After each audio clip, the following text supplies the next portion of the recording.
Bonsoir. Je m'appelle Lucas, je suis hypnothérapeute depuis plus de 10 ans, spécialisé en neurosciences et dans les mécanismes inconscients du comportement.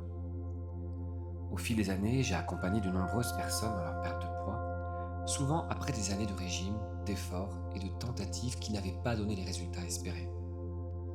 Une chose revient très souvent. Le problème ne se situe pas seulement dans l'alimentation, mais dans les automatismes inconscients qui pilotent la relation à la nourriture. Les compulsions, le stress alimentaire, la recherche de réconfort, les boucles de récompense dans le cerveau.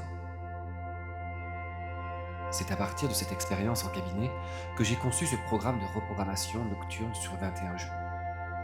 Chaque soir, cet audio va agir sur les circuits inconscients liés à l'alimentation, afin d'installer progressivement une relation plus naturelle, plus calme et plus régulée avec la nourriture. Vous n'avez rien à forcer. Votre cerveau apprend par répétition et par consolidation pendant le sommeil. Écoutez simplement cette séance chaque soir pendant les 21 prochains jours et laissez votre esprit entrer doucement dans cet état particulier entre veille et sommeil, là où les changements profonds commencent. Au cours de ces 21 jours, certaines séances spécifiques viendront compléter ce travail. Elles agissent sur des mécanismes très précis du cerveau impliqués dans la prise de poids. Chaque étape du programme correspond à un verrou que l'on vient progressivement libérer. Voici les différentes étapes du parcours. À partir du jour 4, nous allons désactiver les compulsions alimentaires automatiques. Jusqu'au jour 7, où nous allons agir sur la faim émotionnelle, celle qui apparaît quand le stress ou les émotions cherchent une sortie. Au jour 10, nous installerons une discipline naturelle, sans lutte ni frustration. Jour 14, nous transformerons en profondeur l'identité corporelle et l'image de soi. Et pour le dernier jour, le 21e, nous consoliderons les nouveaux circuits neuronaux pour stabiliser durablement les changements. Ces séances s'écoutent simplement le soir indiqué, juste avant cette vidéo. Puis, vous laissez cette séance principale accompagner votre sommeil. Chaque nuit renforce le travail de la veille. Et au fil des jours, votre cerveau apprend une nouvelle façon de fonctionner. Pour récapituler, de jour 1 à jour 3, uniquement cette séance-là. Du jour 4 au jour 6, la vidéo sur la désactivation des compulsions, puis cette séance-là. Du jour 7 au jour 9, la vidéo sur la faim émotionnelle, puis cette séance-là. Du jour 10 au jour 13, la séance sur la discipline naturelle, puis cette séance-là. Du jour 14 au jour 20, la vidéo sur l'identité corporelle, puis cette séance-là. Et pour le dernier jour, le jour 21, la séance sur la consolidation finale, puis cette séance-là. Vous retrouvez toutes les informations dans la description de la vidéo. Si vous souhaitez accéder régulièrement à ce type d'expérience profonde, abonnez-vous, activez la cloche et laissez un pouce. Cela permet à ce travail de continuer à exister. Maintenant, installez-vous confortablement et laissez-vous guider. Pendant les 21 prochains jours, ton cerveau va entrer dans un processus d'ajustement progressif. Chaque écoute devient un signal que ton système nerveux reconnaît, un signal que quelque chose change, même si cela reste discret, même si cela reste subtil. Ton cerveau apprend par répétition. Il consolide pendant le sommeil profond. Il réorganise pendant les micro-réveils. Il renforce ce qui est répété. Alors, ce rituel du soir devient un point d'ancrage. Plus tu l'écoutes, plus l'intégration s'approfondit. Avant même que nous commencions plus loin, il est utile de laisser ton esprit adopter une posture particulière. Une posture d'observation. Pas d'analyse, pas d'effort, juste une disponibilité intérieure. Comme si une partie de toi acceptait déjà que certaines choses puissent devenir plus simples, plus fluides, plus naturelles. Ton cerveau n'a pas besoin de comprendre consciemment. Il a simplement besoin d'un environnement favorable. La répétition crée la familiarité. La familiarité crée la sécurité. Et la sécurité permet la modification. Et ce soir, tout commence doucement. Installe-toi maintenant. Laisse ton corps trouver sa position. Et respire lentement par le nez. Et expire plus longuement. Encore. Inspire doucement. Expire plus lentement. À chaque expiration, ton rythme cardiaque ralentit légèrement. Tes épaules se déposent, ta mâchoire se relâche. Les muscles autour des yeux deviennent plus lourds. Ton front se lisse. Et pendant que ton corps se détend, ton activité cérébrale commence déjà à se transformer. Les ondes rapides diminuent. Les ondes plus lentes prennent le relais. Tu glisses progressivement vers cet espace intermédiaire, entre veille et sommeil. Ce moment particulier où l'esprit devient plus réceptif, plus plastique en quelque sorte, plus modulable. Et pendant que tu écoutes, imagine maintenant une version de toi assise en face. Une version qui réagit automatiquement face à la nourriture, qui mange parfois sans réelle faim, qui cherche un apaisement rapide. Observe cette version de toi, avec curiosité, sans jugement, et remarque quelque chose d'important. Ce comportement est un mécanisme, un circuit, un enchaînement neuronal précis, un stimulus, une tension, une anticipation, une récompense, un soulagement, puis une répétition.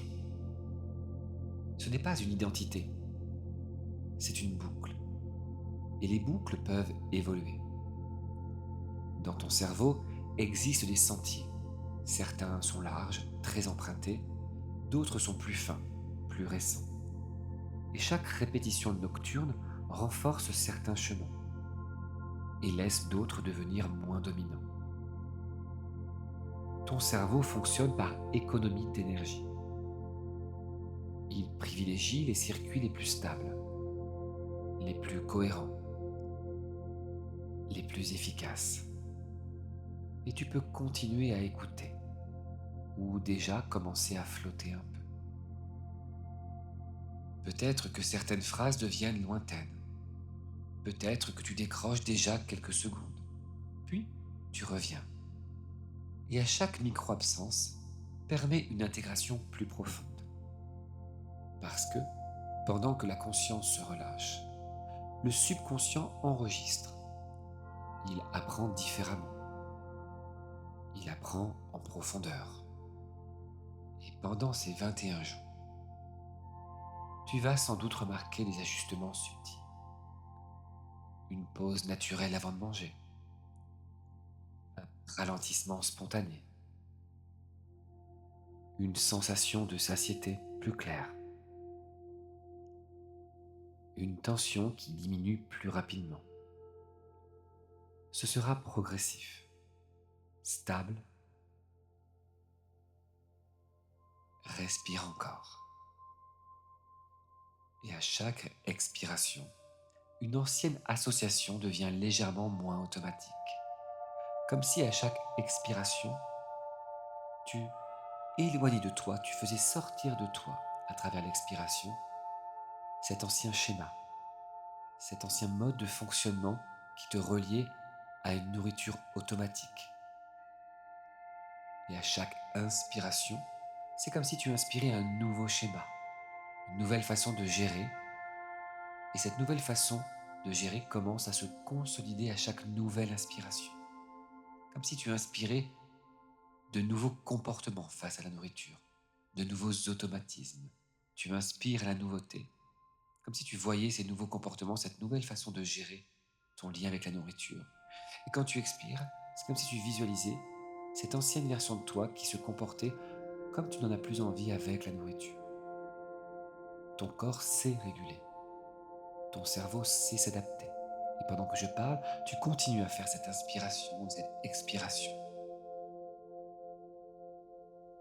Et pendant que tu continues à le faire, tu glisses doucement. Les circuits liés au stress alimentaire commencent déjà à s'apaiser. Autorise la lourdeur, autorise le flou,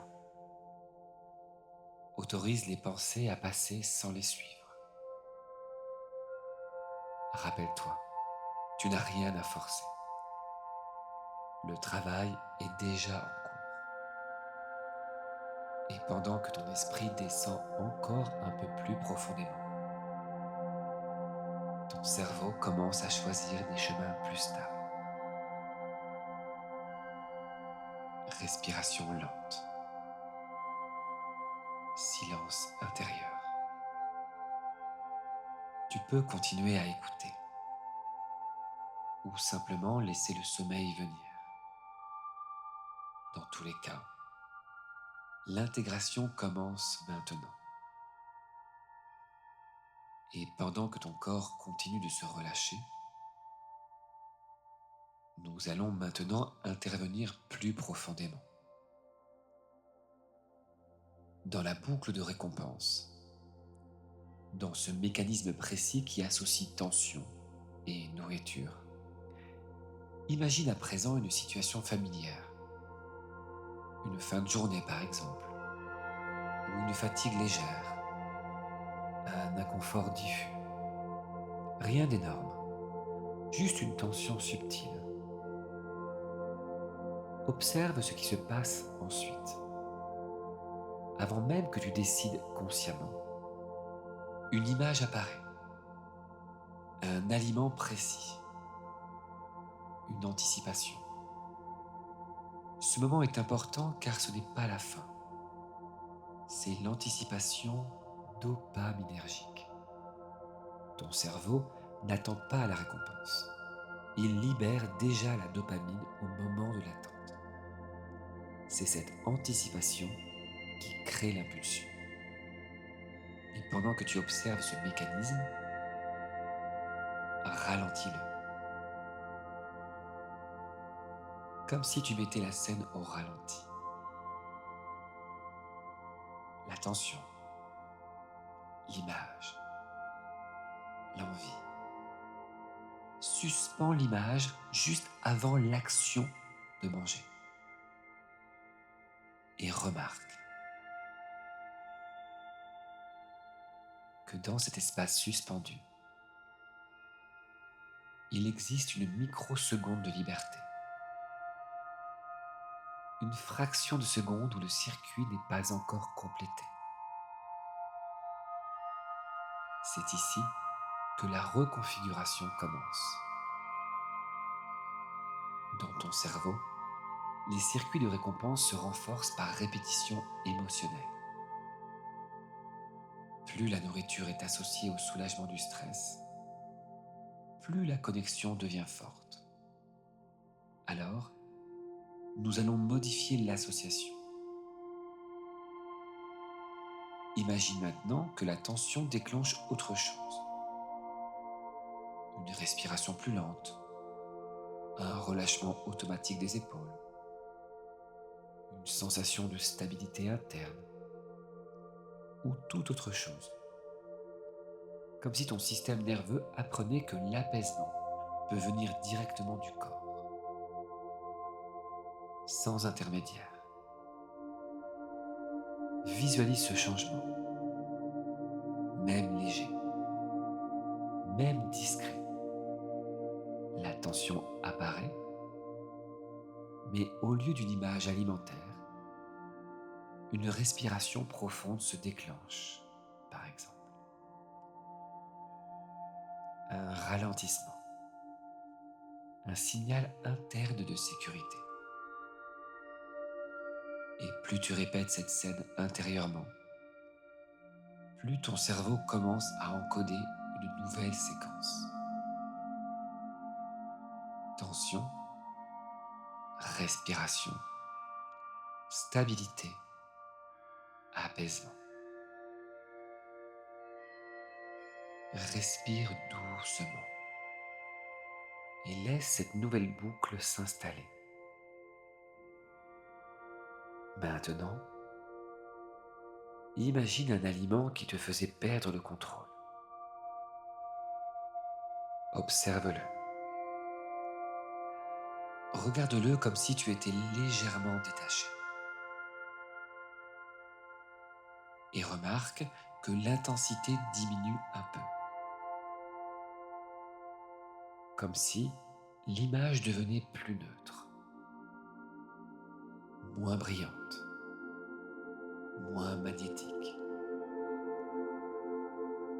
Dans ton cerveau, la valeur émotionnelle d'un objet peut être modulée. Plus l'amygdale est activée, plus l'envie est forte. Plus le cortex préfrontal reprend sa place, plus le choix devient possible. Alors, imagine que ton front s'illumine légèrement, que la zone derrière ton front devient plus stable, plus présente, comme si la partie décisionnelle reprenait doucement le contrôle, sans effort, naturellement. Tu n'es pas en train de supprimer le plaisir, tu es en train de rééquilibrer le système. La nourriture retrouve sa fonction initiale. Nourrir, pas anesthésier, pas compenser, juste nourrir. Et pendant que tu continues à flotter entre veille et sommeil, ton cerveau commence à recalibrer la sensibilité dopaminergique. Moins d'hyperstimulation, plus de stabilité, moins de pics, plus de constance. Imagine maintenant ton corps dans quelques semaines, plus léger, mais surtout plus calme, plus régulé. Les envies deviennent plus claires, la satiété apparaît plus tôt, la vitesse ralentit, et tu n'as presque rien eu à forcer. Parce que le changement vient de l'intérieur, pas d'une lutte, mais d'une reconfiguration. Allez, respire encore profondément. Et cette fois-ci, chaque expiration désactive l'ancienne boucle. Et chaque inspiration renforce la nouvelle. Et même si tu t'endors maintenant, ton cerveau continue. Pendant le sommeil profond, les connexions utiles se renforcent. Les connexions moins utilisées s'affaiblissent. C'est ainsi que fonctionne la neuroplasticité. Alors, laisse ton esprit dériver. Laisse les images devenir floues. La boucle se réorganise, silencieusement, progressivement. Et pendant que tu glisses encore un peu plus loin, les circuits de récompense commencent déjà à préférer la stabilité plutôt que l'impulsion. Respiration lente, corps lourd, esprit flottant. La reconfiguration est en cours. Laisse maintenant ton esprit descendre encore un peu plus profondément. Les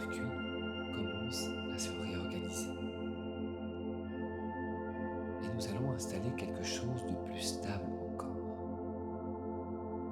l'identité. Parce que les comportements suivent l'identité, toujours. On ne lutte pas contre une habitude, on devient la personne pour qui cette habitude n'a plus de sens. Alors, imagine. Imagine une version de toi dans quelques mois. Pas transformée de manière spectaculaire, mais alignée, stable. Cette version ne pense pas constamment à la nourriture. Elle mange quand son corps le demande. Elle s'arrête naturellement. Elle ressent plus vite la satiété. Observe la posture, plus calme. Sa respiration, plus régulière. Son regard, plus posé. Et remarque quelque chose d'essentiel. Elle ne se force pas. Elle fonctionne différemment. Dans son cerveau, les circuits du stress sont plus calmes. Les pics dopaminergiques sont moins intenses. Le système de régulation interne est plus stable. Approche-toi de cette version. Imagine qu'en se rapprochant, vous fusionnez doucement pour ne faire plus qu'une seule et même personne. Comme si ton système nerveux copiait ses réglages, ses paramètres internes, sa manière d'anticiper, sa manière de ressentir. Son rapport à la nourriture est neutre, stable, simple.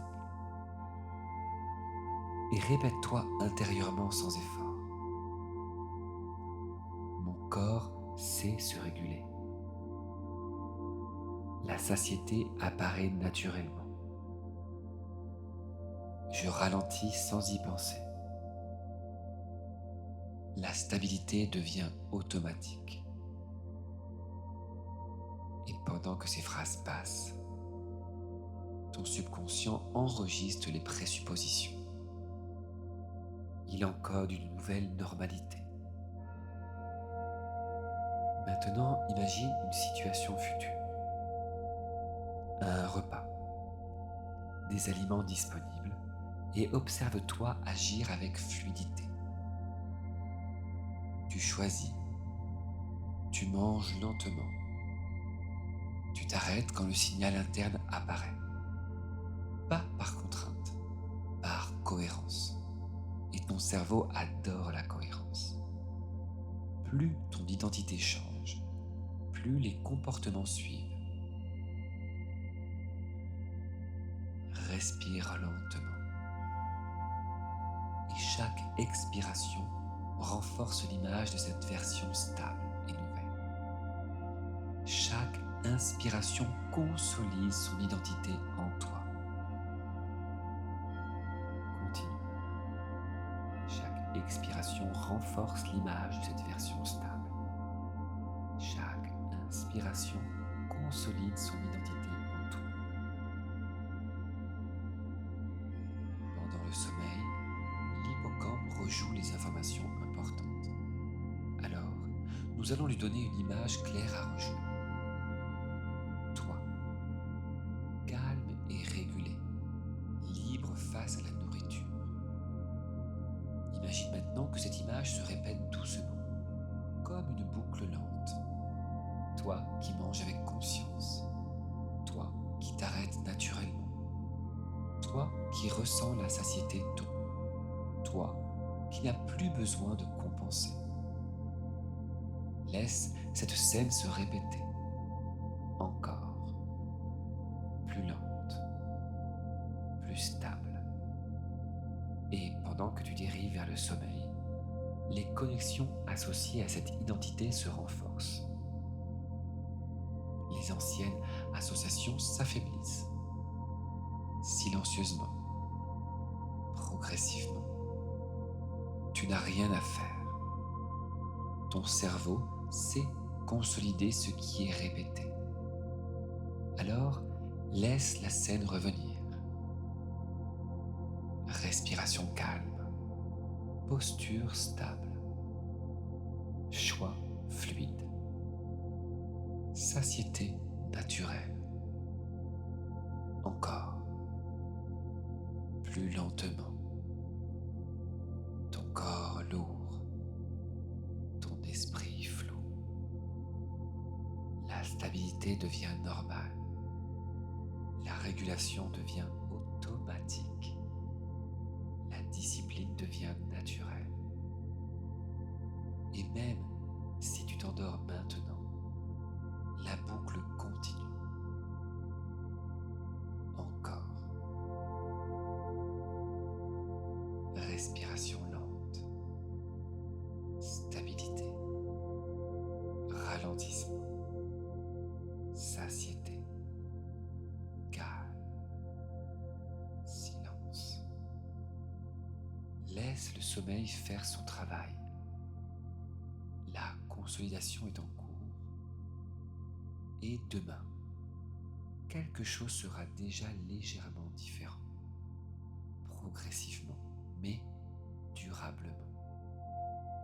Et tu peux maintenant glisser complètement